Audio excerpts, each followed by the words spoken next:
Le professeur de droit fait un cours sur les structures politiques et, comme dans toutes les universités du monde, étudiants et étudiantes suivent la leçon du maître et prennent force note. Toute cette jeunesse fait preuve en général d'une grande application.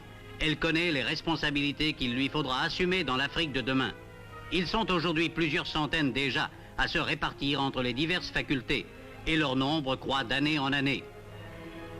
Médecins, ingénieurs, juristes, fonctionnaires, pédagogues, économistes, ils seront demain l'élite intellectuelle du pays.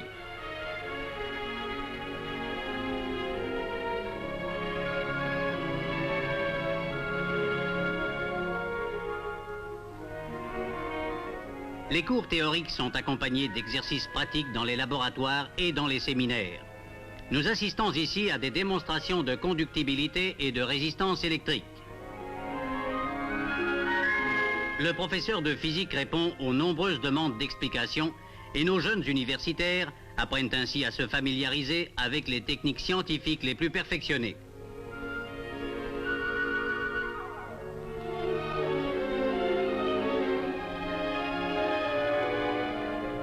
Dans le département de zoologie, 2 étudiants examinent attentivement quelques modèles d'histologie animale.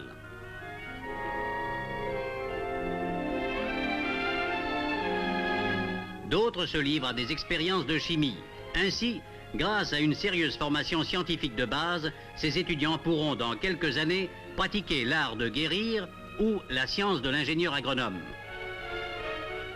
Mais des laboratoires ne se conçoivent pas sans des ateliers capables d'entretenir le matériel didactique et l'équipement scientifique. Le personnel africain qui travaille dans ces ateliers s'entend admirablement à manier avec habileté un tour de précision ou une foreuse électrique.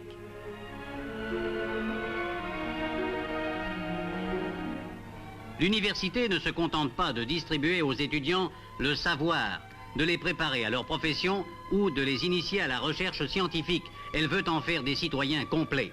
Dans ce pays où 2 civilisations s'affrontent, l'université Lovanium, interraciale comme il se doit, entend créer le climat nécessaire à une collaboration féconde et amicale entre noirs et blancs. Après une journée de dur labeur, les étudiantes, futures maîtresses de maison, reçoivent leurs camarades dans une atmosphère toute de cordialité. Ensemble, ils se retrouvent pour ces longues discussions qui sont le propre de leur âge. Plus tard, ils se rappelleront ces années de formation intellectuelle et d'enrichissement spirituel qui marqueront dans leurs souvenirs comme les plus belles de leur vie.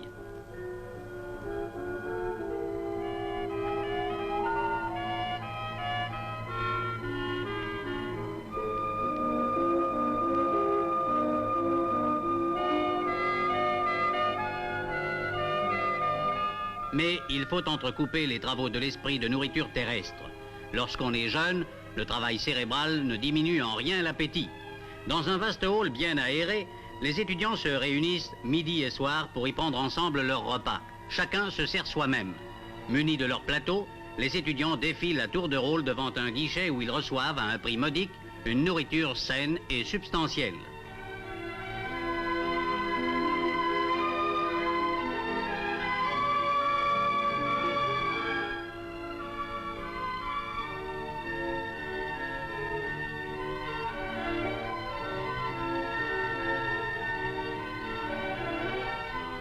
Aux heures des repas, la grande salle du restaurant universitaire n'est plus qu'une ruche bourdonnante. C'est dans cette vie fraternelle en commun que se créent des amitiés qui durent toute la vie. Après le repas viennent quelques instants de délassement. Billard, ping-pong et autres jeux sont mis à la disposition des étudiants. Certaines natures plus calmes préfèrent le jeu de dames avec ses multiples finesses.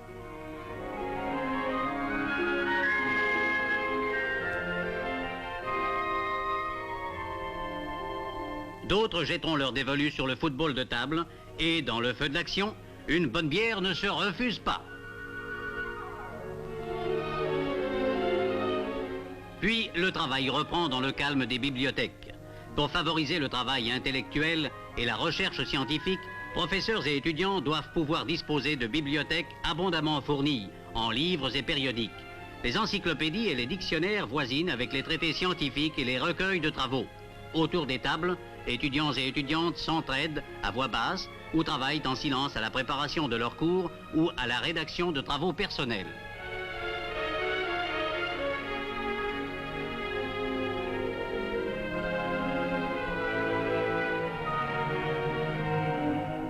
Et quand l'obscurité est tombée, chacun poursuit l'étude jusque tard dans la nuit. L'université Lovadium, dont le nom en consonance latine rappelle l'institution plus de 5 fois centenaire dont elle est l'émanation, est plus que toute autre réalisation un symbole d'espérance et de foi.